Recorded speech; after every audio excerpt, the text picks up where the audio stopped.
Hey, everybody. I'm Matt Major from Growth Mode Content, and I'm very excited to introduce you to the very first episode of our latest podcast. And I think this is going to be one of the most interesting ones because we're going to cover a wide variety of things.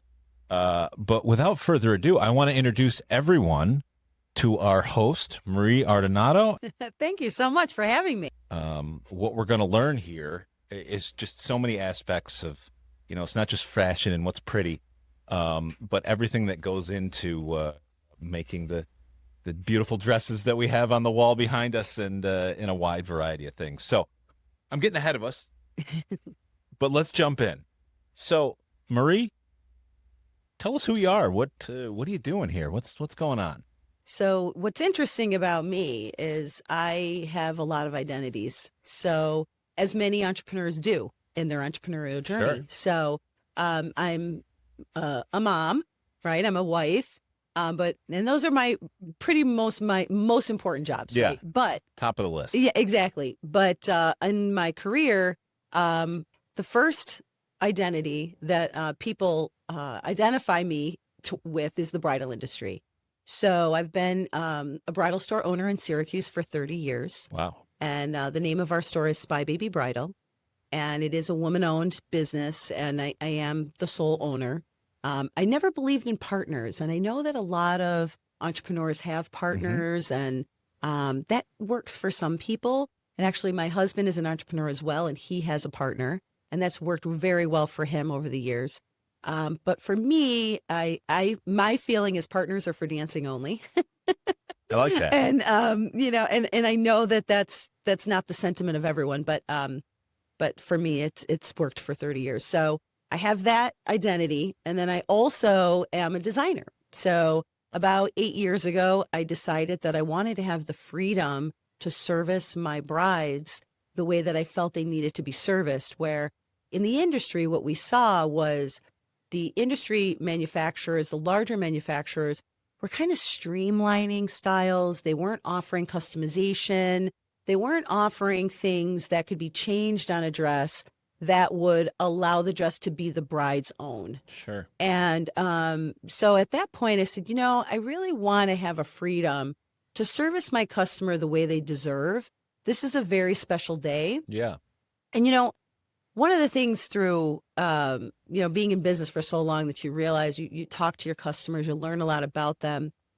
My business is about people, and most businesses are about people, but it's even more so about people and emotion and about their experience, because there's such an emotion tied to this special day. Yeah. And, many times there's things going on in the background in their lives that you don't know about until you get to know the bride. So it's really important to develop this intimate, meaningful relationship to understand, what that special thing about the dress is that they need to have because of something special that's going on in their life. Yeah.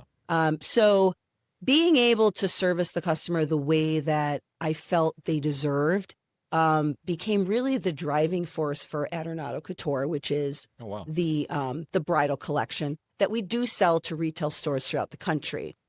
And then so far, this will be my third identity is as a professor, Adornato, and I'm an adjunct professor at Syracuse University. Wow.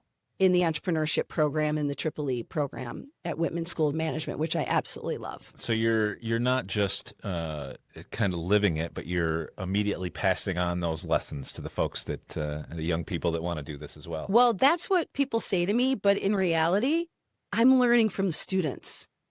Being a Gen Xer, I come from a completely different generation and skill set that Gen Z has. Sure. And the value of Gen Z is so valuable, not just on a technical level, but, understanding what they value, understanding, how they purchase things, what the behavioral differences are, because Gen Z really is our customer base now. Sure. And it becomes really important for me to understand that generation and learn from them.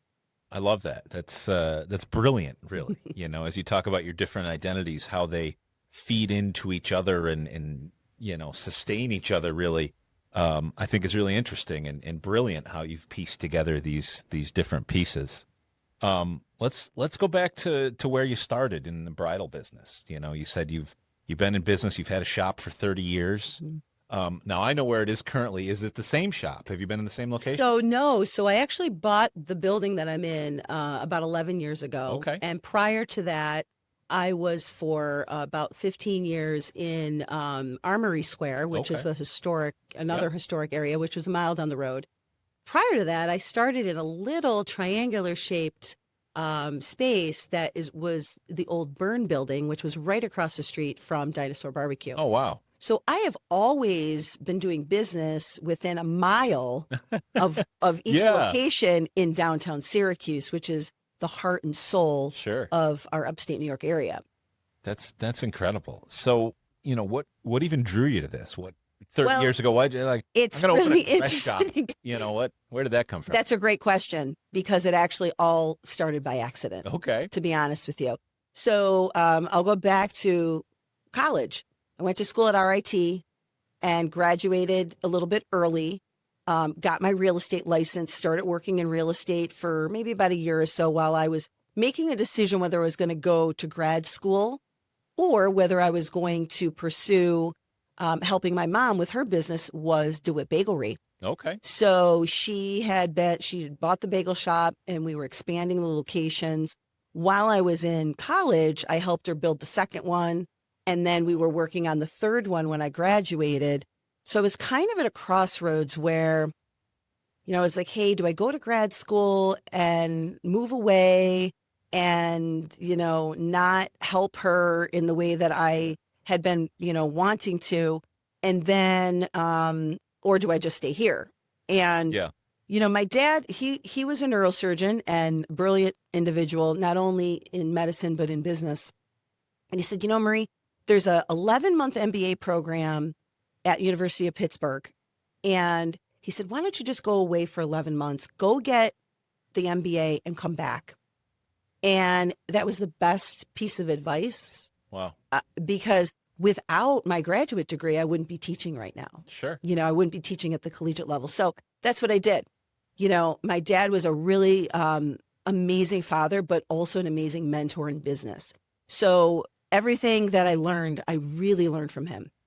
And so that's what I did. I went away. I took the dog. We went, we got an apartment, got the MBA and came back. Now, I was one of 3 students in the MBA program that were accepted right out of college. And I was one of the youngest. I think I was the youngest in my class, Wow. in my graduate class, because I had gotten done with college early. Uh-huh. Plus I was an early baby. So I turned 21 after I graduated from Oh, wow. graduate school.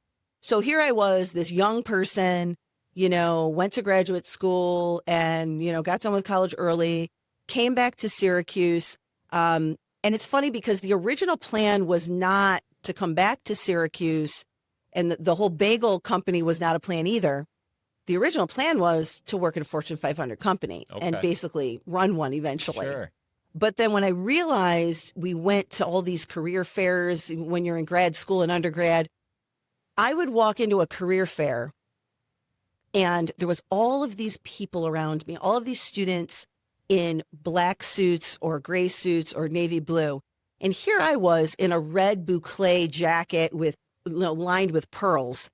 I didn't fit in there. Sure. And I quickly realized entrepreneurship was for me. You have to remember, this was back in the 90s. There were no majors in our universities that were specifically helping students Sure. pursue entrepreneurship. Yep. The major didn't exist. So this was something that I had to kind of realize on my own. Came back to Syracuse, realized bagel company was great. We were, building multiple locations, brought the first drive-through bagel shop to Syracuse wow. in North Syracuse.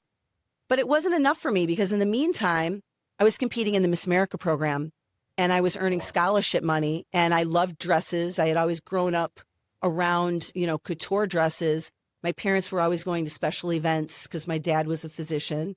And, I grew up around the Addis's and Flaws and Sibley's and Chappell's department stores that had beautiful couture pieces. Sure. So that was kind of an interest of mine.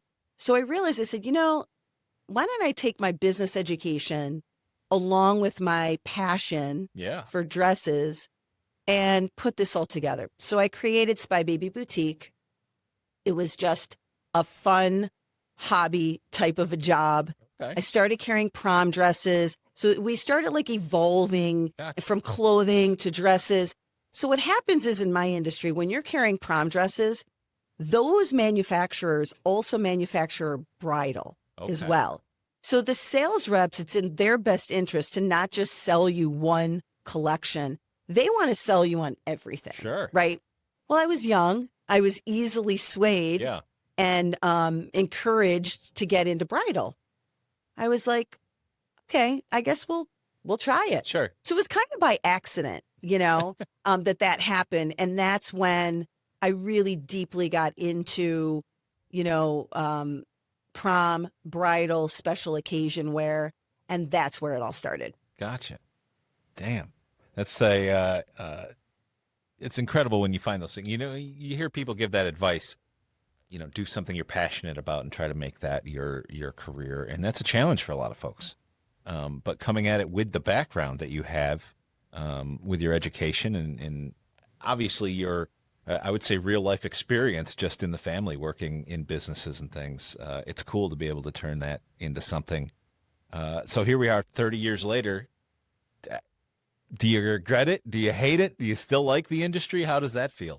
I'll tell you, you go through these ups and downs because during this time, this 30 years, a lot's happened in my life. Yeah. A lot of different milestones have been achieved. I wasn't married when I started my business. I didn't have children. The world has changed. Sure. So when I started business, the internet was kind of just coming onto the scene. Like you didn't have a website. There was only people that had, that were really advanced in technology had websites. Customers at that point were not shopping online yet. Sure. So the world has changed globally, first of all, because of technology. But personally, for me, growing with that, sometimes was a struggle where I'm like, I really have to kind of, Marie, you got to step up your game. You need to kind of become more efficient, get that social media presence going, make sure your digital footprint is as strong as your brick and mortar footprint. So yeah, I love it more now, I think, than I did before. That's great. And I think, once you can, as an entrepreneur, get past all of those personal challenges as well as the business challenges, the key is really, if you're in a situation when you feel so overwhelmed, the key is to take it day by day.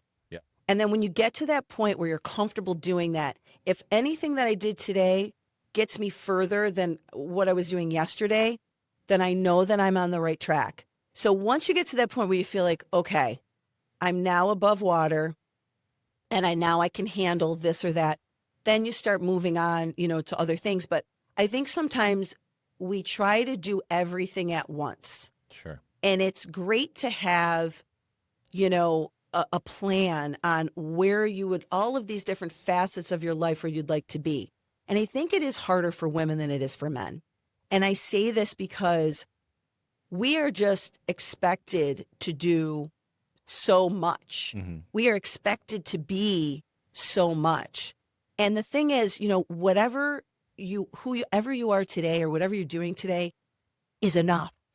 And I think we always have this feeling in the back of our mind, like, okay, I'm not doing enough. I can't miss this for my kids, or I've got to make sure that, the peanut butter sandwich is buttered just the right way, so it becomes a little bit more of a stressor because we're really trying to manage motherhood and, also taking care of the responsibilities that we have to others in our businesses. So I think over this 30 years, I've learned a lot in how to manage my life, manage the business. Many people will ask me, like, how do you manage like work and home life? And I'll be honest with you, there is no balance. Yeah. There is, and as a business owner, Sure. There are times where it's all business. There's times where it's all family, and there's times where it's a little bit in between. Yeah. And people that say, well, I have these boundaries and this and that, I don't believe that, because at the end of the day, when you have a customer that's having an emergency and, I have to go drive a veil or, take the seamstress with me to fix a dress that got caught in a, hotel room, Sure. cabinet, you've got to be there. You have a responsibility Yeah. to other people. No, absolutely. I really like your philosophy for dealing with those challenges. I was just curious, are there any over, your time in business, are there any really huge challenges that stick out that you've overcome and are worth talking about? Oh, absolutely. I mean, who would have expected COVID? Sure. Who would have expected in 2020 for your business in the middle of prom season, which is where many of businesses like mine, make their money. Sure. Who would have expected a shutdown? Other areas of our country didn't have the shutdown. New York State, my industry was almost decimated as well as others. And, I wasn't even thinking about, oh gosh, what if my business ever shut down? Yeah. You pivot very quickly. You look at the resources that you have and you figure out how you're going to get to the other side. And that's exactly what we did during COVID. Well, what I did, because you couldn't have any employees there, you were closed. But I got up every day. I had a goal every day. I looked at what the resources that I had. I knew at some point there was going to be an end to this. Yeah. And I knew there was going to be a pent-up demand. But I also knew there were brides that were traveling to other areas of our world where there were not shutdowns happening and they could have weddings. Gotcha. So those were the people that we were Zoom calling with. Oh, wow. And I was designing dresses, on a Zoom call. Wow. I sold the most expensive dress that I had ever sold on a Zoom call. It was a $7,500 custom dress. Wow. Had not met the bride once. And we did it via, a few Zoom calls. But I was fortunate enough where I was producing my own bridal collection at the time. So the factory that was producing most of my dresses was next door to a KN95 factory for the masks. Okay. And just a few days prior, the president had allowed the KN95s to come into our country for emergency purposes. So I was able to get masks in our area even before our county government was. Wow. So immediately I set up, mission control at my store. I was alone because we were closed, and, got the word out on social to people before they were the social media was starting to crack down on anything that said the word mask. Yep. You would get your account would be closed down. And I was selling masks via a payment link. I would fill the orders. People would drive up to the front of my store. I would put the order in their trunk. So it was contactless. Yep. And it helped so many people, in addition to helping me be able to continue to pay my mortgage. I did not have to go into forbearance. I had these goals on a daily basis. And for 4 solid months, I worked every single day. I was doing video selling on Facebook. I was doing video selling on Poshmark. I knew I had, a family that needed to be taken care of. I knew I had customers and my staff that needed to be taken care of. And we needed to have something to come back to. Yeah. At that point, I had built this 20-some-odd-year-old business, and I was not going to let that go. I know a lot of owners in the industry, a lot of businesses were, older owners where they were ready to maybe retire. It's a good time to call it quits. Well, so they took the PPP money and were like, you know what, I think I'm done. Well, we took the PPP money and we invested it in our business and our staff, and we came out on the other side. But, and it's 5 years almost to the day that we were closed. We were closed during this time 5 years ago. Yeah. And I'm like, look at everything that has changed. And that was such a challenge that Sure. who would have ever expected something like that? Right.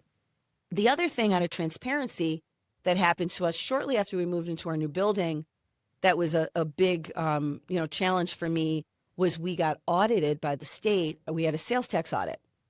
So the sales tax audit wound up being a result of another local bridal store that had had a sales tax audit and wound up owing quite a bit of money.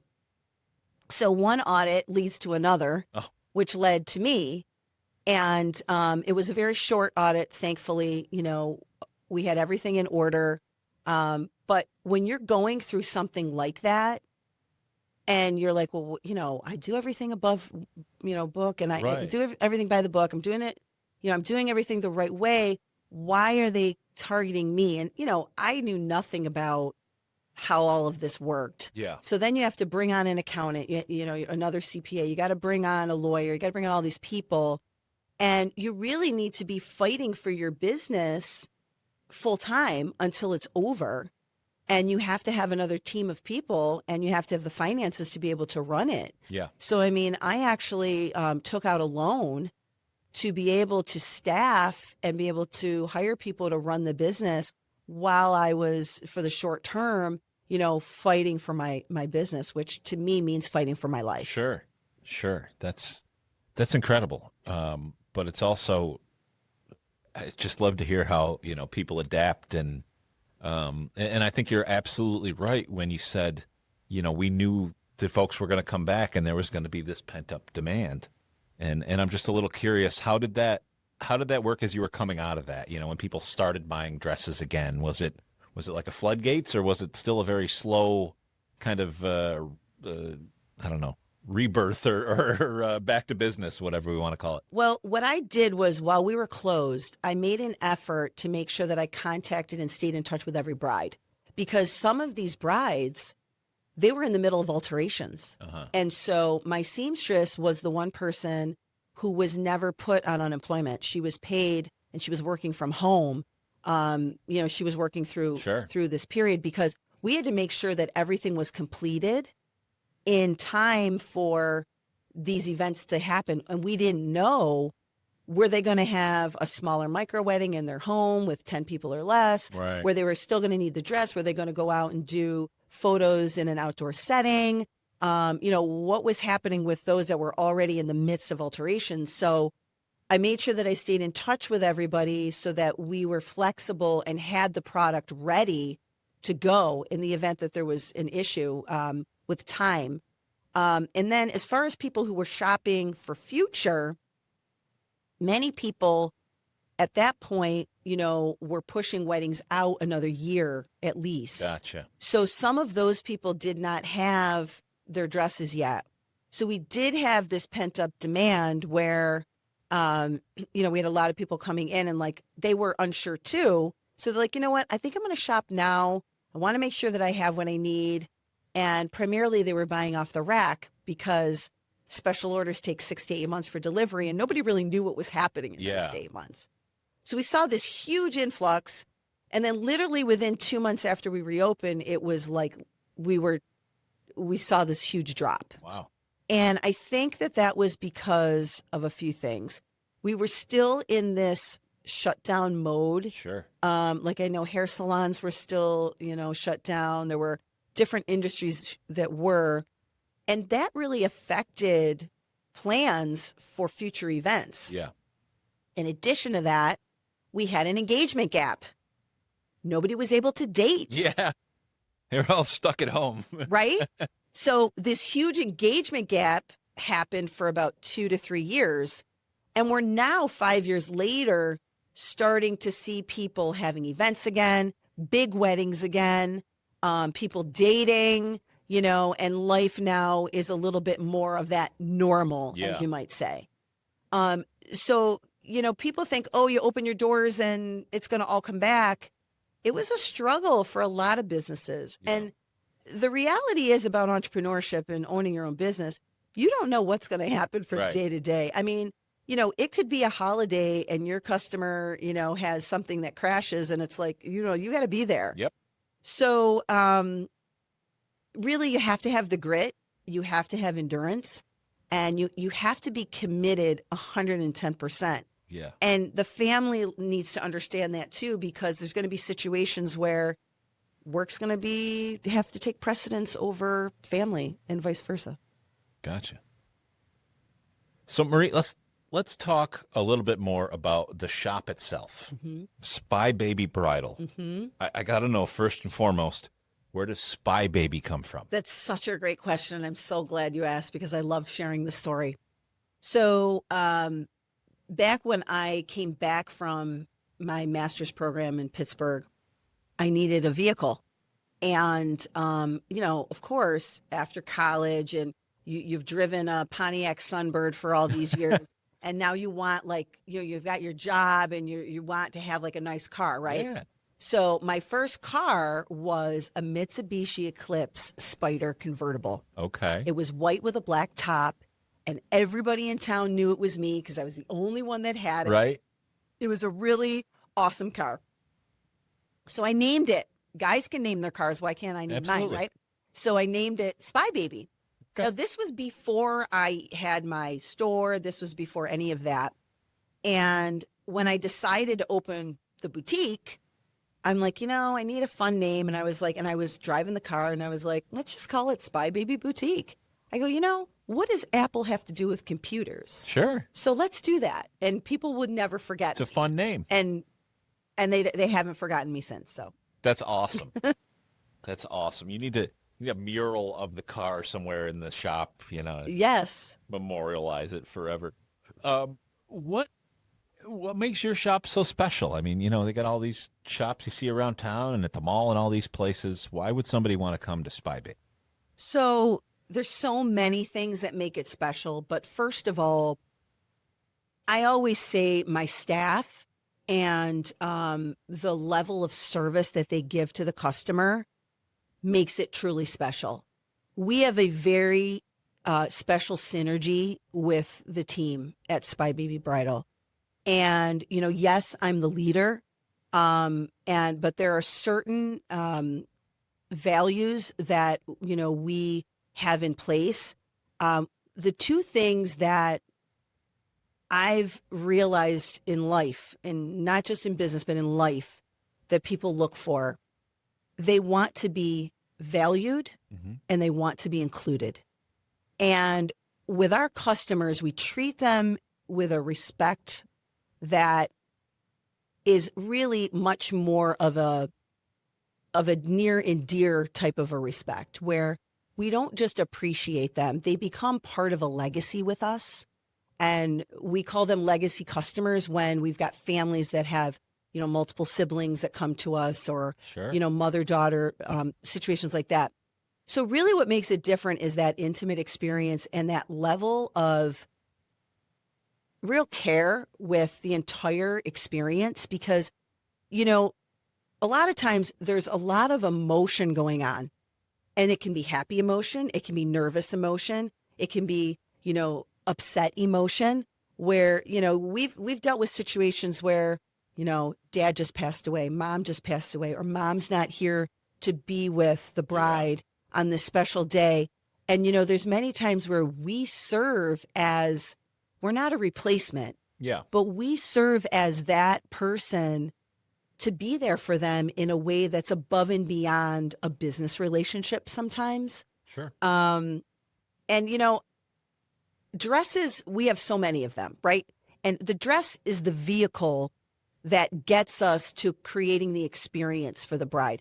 I'm not selling dresses. I'm selling an experience for them and a relationship that will last a lifetime. We become part of not just their memories, but many times, we become part of the families.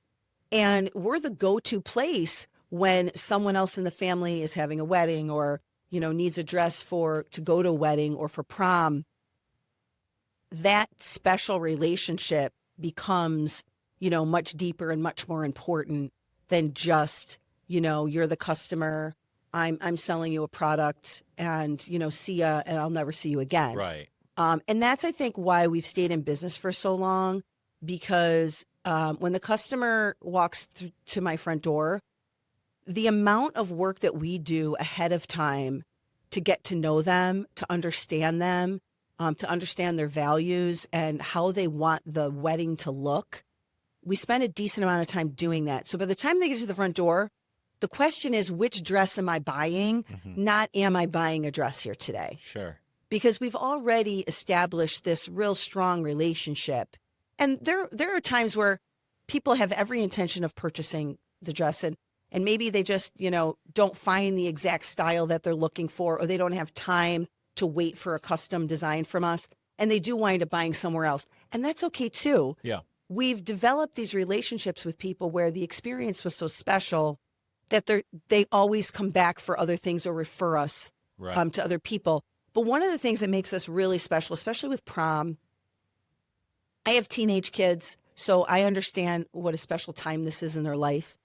And, we make sure that we get photographs with the sign that they said yes to their dress. And we don't just take a photograph of the student. We make sure that if there's family, if grandma's around, and if the mom and dad are there shopping, we want to make sure that everyone that was included in this experience, that we have a snapshot of that. Because you don't know from that point on what's going to happen in the life of this family. Sure. And we've had situations where, weeks after that beautiful photo was taken, a student has passed away in a car accident or whatever. And that photo, that moment, that experience becomes even more special to the family. Sure. So we do things like that. I'm really big on merch. So when you buy an Adornato Couture bridal dress, you're getting the customized storage bag, you're getting the beautiful hanger, you're getting these really fun logo mirrors with sparkles on them, you're getting beauty blenders. I'm really big on having fun. Yeah. And that's one of the ways that we do that. That's really neat. I like that. Earlier we were talking a little bit about the different generations in Gen Z and how they're your target client really now. And they will tell you repeatedly that they're looking for experiences over things. So I love how you've, obviously just naturally rolled that into your business operation, and it's clearly working well. Well, it's interesting because in the generational research, Gen Z, they don't just appreciate an elevated experience, they expect it. So, if you're trying to create this elevated experience, listen to your primary research customers. Those customers take notes on everything that they say, because there's always something valuable. There's a golden nugget there, and you can use that information now to pivot your experience to be even better. Yeah, that's I think that's great, and I love seeing that. And I know we're going to see throughout different podcasts and things like that, we're going to actually see the shop. But I can say that, as somebody walking in there, you definitely have that feeling, got the comfortable furniture and the big mirrors and the great lighting and it's a very not mall experience, I guess would be the best way to put it, where you feel like you're coming someplace and this is something special. Yeah, and we have you take your shoes off. Yeah. In this industry, it's pretty typical. You go into a bridal shop, you take your shoes off to keep the hemlines clean. For us, though, that gives us an opportunity. Make yourself comfortable. We let people know, bring your slippers. If you've got slippers and you want to bring those and change into those, and so you're not going around in your socks, that's fine too. Make yourself comfortable. Yeah. And, make yourself at home. We share, okay, here's the bathroom if you just traveled 3 hours to come see that. Right. If you need to run to the restroom during your stay here, we let them know the lay of the land and let them know that, make themselves at home, be comfortable. Yeah. Yeah. No, I mean, it's clearly a recipe for success. What are some of your customers' kind of feedback from their experience? What are some of the things that they tell you have been the most memorable parts of all of that? Well, I think that we're in an advantage now versus 30 years ago, and I'll tell you why. With the amount of technology that has, evolved, and the amount of online shopping that's happening, and people kind of were jumping on that, like, hey, this is more convenient. I can get it quicker. I can order from Walmart this morning and I get the item this afternoon. Because of that, we've seen a lack of human to human interaction. And there are certain products that are much more experience oriented. And what I sell is more of that. And so what I'm seeing now is because we're doing these little things that, offering, little changes in the way that we offer an experience to the customer that don't cost us anything. Sure. We use gratitude to, to create this wonderful experience where now people who are Gen Z in that generation, they're not used to that. They're used to purchasing online and not having to have that human connection. But they like the human connection. Yeah. They like that they can ask a question and say, "Hey, what do you think?" You don't get an opinion Sure. online. You don't get expertise online. Right. And I think now this is why we're seeing more of this video selling becoming, much more popular too, because although you're not in person with the customer, there still is a human sharing information about a product, and you can ask questions through a chat. Sure. So I think that we're at an advantage because we're so experience oriented, that it's something different for that generation, where for my generation, I was used to that experience. Yeah. There was nothing online. Everything was in person. Absolutely. Let me ask you, sort of along those same lines, you've been in business with a retail shop for 30 years now. Obviously, we talked about all the different challenges and changes over those years, but just as a store, as a kind of the presentation of your retail shop, what do you feel has really changed the most in terms of where you started and what folks might find if they walk in your door today? Well, I think the level of inventory, the diversity in the inventory. Sure. Years ago, you had choices, but there were certain standards and certain traditions that brides kind of followed, Gotcha. right? So there were church weddings. And now we're seeing much less with church weddings. We're seeing a lot more diversity in the styling of weddings. We're seeing barn weddings. Who would have thought 30 years ago, oh, you're going to have a wedding in a barn? Yeah. But it's beautiful and it can be Right. elegant. And, if we're seeing a lot of brides bringing in their personal touches to things Gotcha. that really wasn't allowed 30 years ago. I see. You followed what your mom told you. Sure. Mom did this XYZ and this is how she planned her wedding, and you were expected to do kind of the same thing as tradition, but it's different now. We're seeing that there's a lot more options with things. We're seeing a lot more inventory choices. And different types of styling. We're seeing people wearing black wedding dresses. I can't tell you the number of custom black wedding dresses that I'm designing for customers. They don't like ivory. They don't look good in it, or they don't like white. And black is their color. Or, or if they're doing a Halloween wedding, their theme wedding, great. Why not? Yeah. I think breaking the old school rules has developed over these 30 years, and I think it's a really good thing. And that's kind of a neat place for you to be as a designer as well, because as these trends come in, you don't have to wait for these other folks, right? You can offer a black dress tomorrow if you decide. And we're doing a lot of like hand painted things. Oh, wow. We're seeing if that is what you're looking for and you want something that's got an element, like an innovative element, great. We that's how, when we get to know the customer, that's how all of these ideas start coming to us is, okay, maybe this is what we can do to make this a little more unique and special. That's great. That's great. You talked a little bit about a number of the things that you do, but as we think about sort of the everyday operation of the shop, what is your role? Are you there? Are you greeting every client that comes in the door, or are you in the back designing? How does it all work? That's a great question. And although I would love to be the person greeting, the person doing everything. And I do wear a lot of hats on a daily basis, but unfortunately there's just not enough time or people. I'm one person, know, so typically I don't have a schedule during the day because every day can kind of vary a little bit. Aside from my teaching schedule, and my design schedule usually is overnight, because typically what I'll be doing is communicating with the factories They're 12 hours ahead typically. Gotcha. Depending on which factory that I'm working with, it can be anywhere from a 5 to 6 hour time difference to 12-hour difference. Wow. So many times, I'll be done teaching my classes around 9:30, 10 o'clock, and then get home, get myself settled, and then I'm jumping online. We're going back and forth with sketches, with photos, with pattern changes for orders, designing the new collection, for the new e-commerce site that we're going to be launching soon.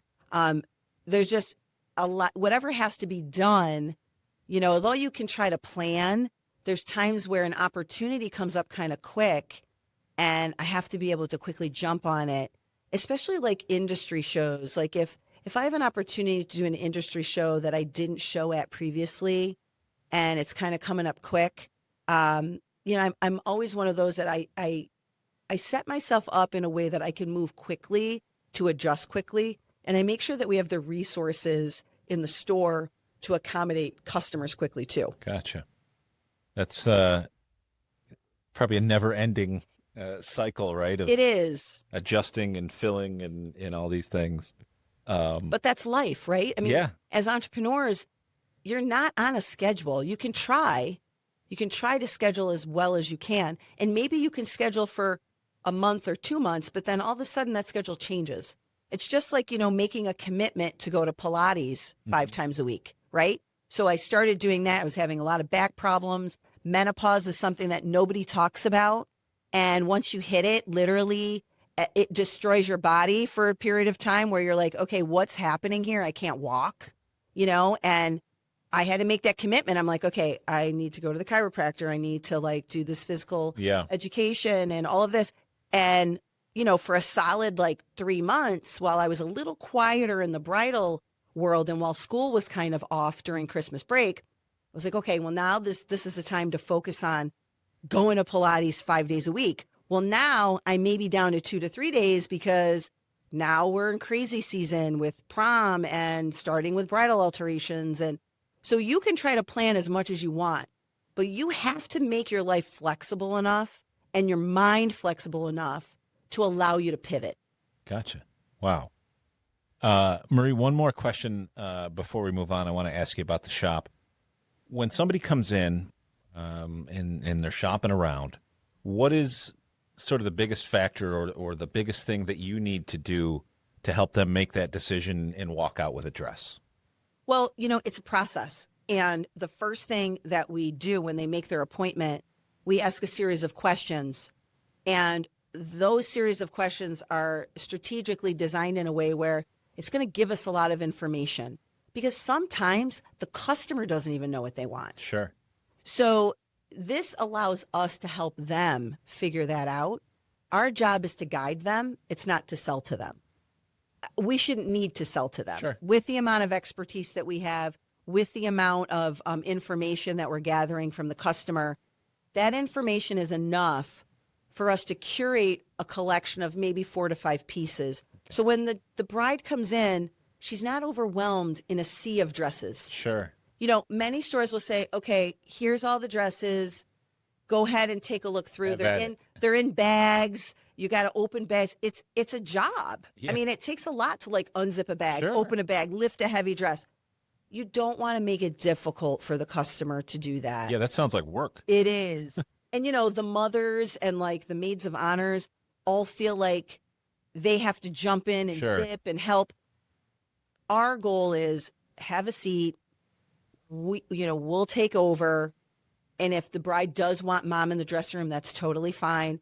But we have it organized in a way that mentally, psychologically, you're not overwhelmed. Because the moment that you get overwhelmed by having all these dresses in this small room, then, it becomes really difficult to decipher what looks different than the other. So we keep it really, tailored to 4 to 5 dresses. We examine each one. What do you like? What do you don't like? If you don't like it and you don't like anything about it, just take it off. We get rid of it, And then if we have to go back to the racks after we've kind of figured out where we're going with it as far as style, we can do that. And sometimes we'll have the bride put her robe on and come out and we're like, let's go and look at this section of, clean dresses that don't have any beads on them. Maybe this is more your speed. And sometimes they just don't know what they want. So they're relying on you to guide them and using the expertise. Some brides will say, hey, well, what silhouette do I look best in? And, my response is I don't really go by rules because there are times where I think something might not look as well. And on the hanger, it just doesn't show well. You put it on, it becomes, Sure. it's the dress, it's the wild card. So it's important for brides to like have an open mind to things Hmm. and allow you as the stylist to do your job. Yeah. Those customers that are the best customers are the ones that let us do our job. That's great. I think that can be said for so many industries Yep. where, the reason you went to an expert is because they're an expert, and let them do their thing and you might come out Yep. on top. So I think that's great. While we're on the topic of the shop, let's just give the basics, your address, hours, those sorts of things. So we are located in historic Franklin Square, which is an amazing area of downtown Syracuse. We're 426 North Franklin Street.